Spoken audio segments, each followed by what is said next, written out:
even though 2025 was supposed to be a good year, we're gonna mention some things. Okay, the TV is now off. I think I hear a fan in the background. I hope it doesn't bother too much. If anything, I had to do some editing. Um, so 2025 is starting off great. I'm trying to do a little bit of exercise. I'm trying to diet a little bit. But that's not the point of the video for today. The point of the video of today is something that didn't really surprise me. I did heard about this a couple of days ago, but it wasn't really official till like less than a week ago. So technically, more than a week. I kind of heard about this rumor, but it wasn't really official till like now.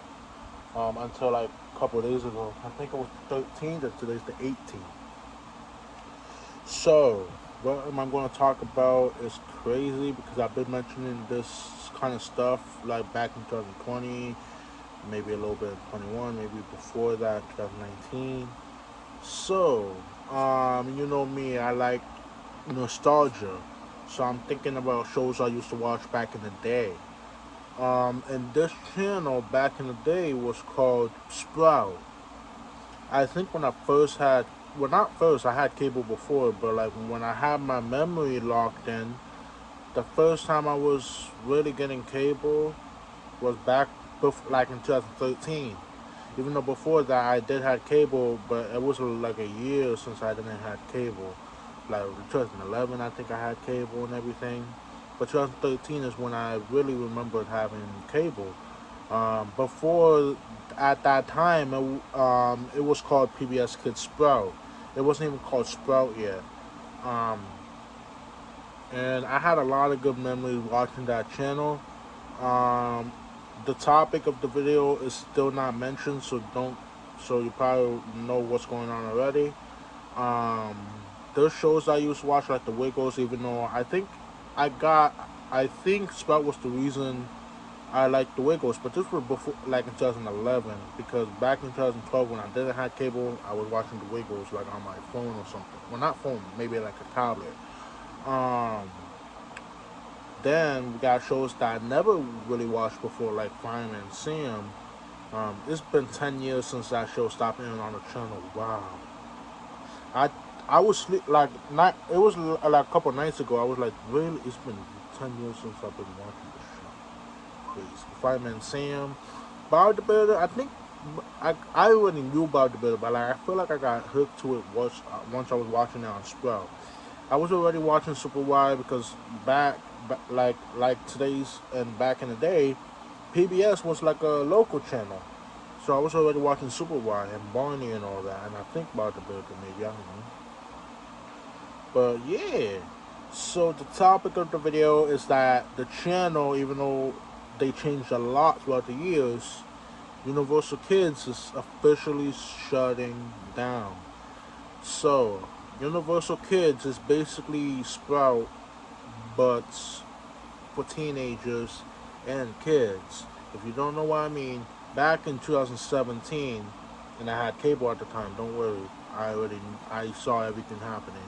Sprout was still going on. You know, they had the preschool shows. They had the not new generation because I would consider that Sprout than Universal Kids. Not gonna lie. But we had shows like Maya the Bee and all that. And we had the Dozers. We still had Caillou airing. But around like June, they announced that they was going to have a little expansion, a little difference of the channel. Universal Kids. Now, first off, I thought it was going to be. I don't remember. This was 7, 8 years ago, so don't know how I felt about this. But after the situation, even though those preschool shows were still labeled as Sprout, the whole channel was called Universal Kids, and they had teenager-based shows airing. Now, not really teenager-based shows because I was like 10 at the time, or nearly 10. But it's like to an older like kids audience. I would say it like that. Um, Personally, it didn't bother me that much. The only thing that bothered me that it was airing out more at nights and the preschool shows were airing in the daytime. So yeah, another thing that kind of hit me is that it didn't feel like Sprout vibes no more. They was getting new preschool shows. They're taking away some old shows. It's not really giving me to the Sprout vibes. It got to the point that there was a point in 2018 that I kind of liked the Universal Kids because they brought Barney back.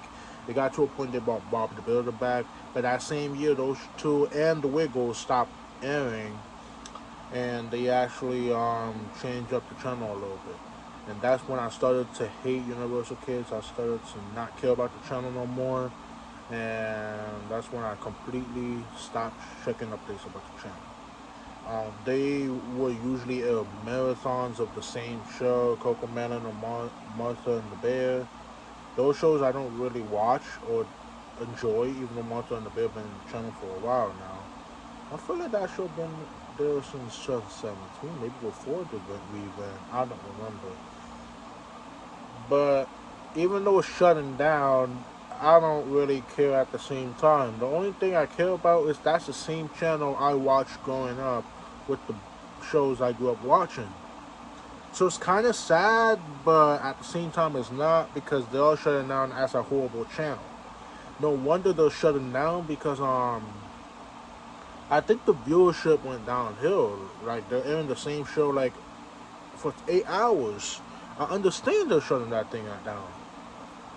So yeah, this year I'm planning on doing a little bit of another history video that I did back in 2020.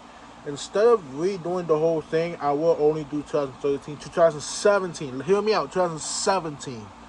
So shows that aired after the Universal Kids rebrand, like Olivia, Roy. I'm not adding those, even though those shows were a little interesting. Like Roy was chill. Olivia I watched while it aired in the Junior, but overall, when I do another one of that video, when I do that video this sometime this year, I'm probably gonna. My plan is to air it by March, because that's the expected shutdown of the channel.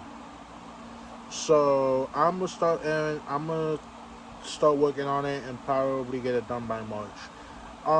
Just like the 2020 version, I will do two versions. I will do one that is like how the start air, even if it wasn't on Sprout, till they got canceled. And another video I'm gonna do when they first aired on Sprout and when they stopped airing on Sprout. So yeah, that's what I'm gonna do for this. Probably by March. I don't know if I delay it. It's okay. It's not a big deal. But that's my plan for now, airing it by March. Now you might be wondering, why is a 17-year-old still talking about baby shows? Hear me out. Nostalgia, guys. So yeah. It's crazy, but at the same time, I understand why it's shutting down. It's not really good nowadays. You feel me? Another thing that I want to talk about in this video is Qubo. Now, it's almost been 4 years since Qubo shut down. And that's crazy to me, because even though I only watched Qubo for a year, that made my year great. I'm not going to lie. That year was great with Qubo. And even though life was kind of struggling because I had to deal with online school, but Qubo made my year great. And when I was listening to music, I'm always like personal life fact. Every time I'm listening to a song, that gives me like a Qubo vibe, even though it's not even Qubo related, because Qubo really hooked me back in 2020. Now, when it's actually been 4 years since they announced the shutdown, though. So to January 14, 2021, when they announced the shutdown. And that kind of shocked me, because I thought Scripps wasn't going to do anything with Qubo until they actually did, which that was my first worry when Scripps bought Ion. If they're going to shut down Qubo? But I didn't think too much of it because I don't know. But then they actually plan on shutting down Qubo. It's already been 4 years. Crazy, guys. Man, Qubo. Like, Qubo was basically Sprout, and yes, they had like older kids shows coming up to like older kid like shows and younger kid shows, but those shows were pretty interesting. I'm not like the Universal Kids were just Universal related that I don't really like. these shows like Fish Tuna, and they do have shows like Fireman Sam and Bob the Builder, but they also had other shows like Him and His Bucket Full of Dinosaurs, Todd's World, Mickey's Farm, all of that. So yeah, it's been 4 years since that channel shut down. And by that time, I think I was not really watching, well, I didn't have cable at the time. At the same time, I was this close to not caring about Universal Kids no more. So yeah, guys, that's for the video today. This is my true review to PBS Kids Sprout and Qubo, because Qubo did shut down 4 years ago. What I wish for today's generation is at least they come out with a channel. It doesn't even have to be a national channel. It could be a fast channel. If you don't know what a fast channel is, I'm not going to explain it like in the best way because I'm not really big with the definition. But a fast channel is basically like a streaming service channel, but it's not national. You feel me? It's like a digital channel. I would say it like that. So maybe a fast channel or a national channel dedicated to nostalgic shows that are preschool shows. Maybe a little bit in the older show stuff. So yeah, guys, that's all for my video. Peace out and have a wonderful day.